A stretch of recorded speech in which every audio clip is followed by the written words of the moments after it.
Hello everyone, সকলোকে welcome জনাইছো YouTube channel happy home আসামলৈ। এটা গুৰুত্বপূৰ্ণ বাতৰি প্ৰকাশ পাইছে আজি আৰু ইতিমধ্যে আপোনালোকে জানে যে আমাৰ গ্ৰেজুৱেট টিচাৰ আৰু পোষ্ট গ্ৰেজুৱেট টিচাৰৰ ডকুমেণ্ট ভেৰিফিকেশ্যন কমপ্লিট হৈছে, কিন্তু ইয়াৰে মাজতে এটা গুৰুত্বপূৰ্ণ খবৰ আহিছে।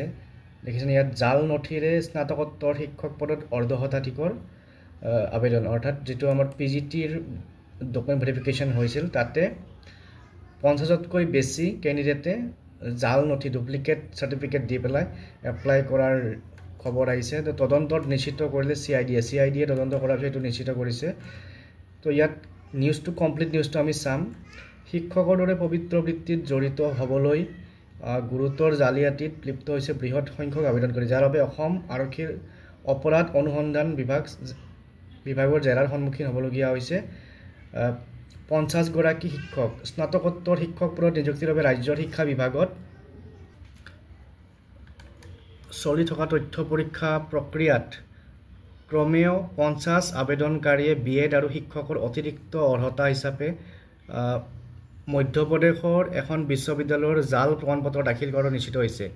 মধ্যপ্ৰদেশৰ টেকনো গ্লোবেল ইউনিভাৰ্চিটি নামৰ শিক্ষানুষ্ঠানৰ পৰা এনে ডিগ্ৰী আহৰণ কৰাৰ বিষয়টো নথি পৰীক্ষণত সন্দেহৰ আৱৰ্তত সোমাই পৰে। তাৰপিছত শিক্ষা বিভাগে সংশ্লিষ্ট শিক্ষানুষ্ঠানৰ পৰা এই সন্দৰ্ভত তথ্য বিচাৰে। অলপতে শিক্ষানুষ্ঠানখনে স্পষ্ট কৰি দিয়ে যে তেওঁলোকে তেনে কোনো ডিগ্ৰী প্ৰমাণপত্ৰ বা নম্বৰ তালিকা প্ৰদান কৰা নাই। এই সন্দৰ্ভত কোনো তথ্য তেওঁলোকৰ শিক্ষানুষ্ঠানত উপলব্ধ নহয়। গতিকে প্ৰমাণপত্ৰ আৰু নম্বৰ তালিকাবোৰ জাল কৰি প্ৰস্তুত কৰা হৈছিল বুলি শিক্ষা বিভাগে নিশ্চিত কৰি বিষয়টো CIDক অৱগত কৰে আৰু সেই অনুসৰি CIDয়ে অনুসন্ধান চলাই তেনে যোগান ধৰাত এটা দালাল চক্ৰৰ সম্পদ উদ্ধাৰ কৰিছে।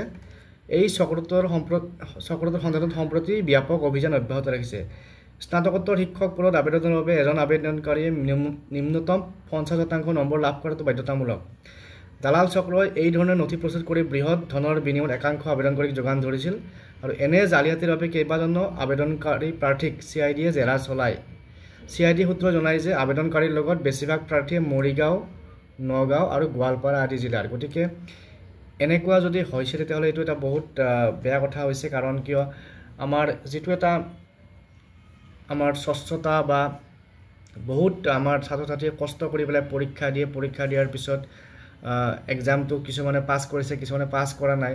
তো এনেকুৱা যদি ডকুমেণ্টৰ বা ফেক ডকুমেণ্টৰ ইছ্যু ওলাইছে তেতিয়াহ'লে এইটো যথেষ্ট এটা চিৰিয়াছ ইছ্যু। গতিকে আশা কৰিছোঁ ইয়াৰ উপযুক্ত বিচাৰ এটা হওক। গতিকে আজিৰ এই ভিডিঅ'টিত এই নিউজটো আপোনালোকৰ লগত শ্বেয়াৰ কৰিলোঁ, কাৰণ আমি শুনি আছিলোঁ যে এনেকুৱা জাল নথিৰ এটা বিষয় এটা আমাৰ ইয়াত চলি আছে বা আমাৰ অসমত চলি আছে, যিটো আমাৰ বহুতো উপযুক্ত কেণ্ডিডেটক এই ইছ্যুটোৰ বাবে বহুতো উপযুক্ত কেণ্ডিডেট বঞ্চিত হৈছে।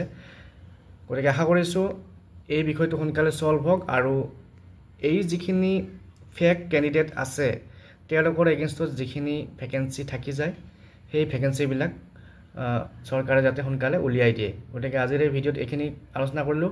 আপোনালোকৰ কি মন্তব্য জনাব। Thank U.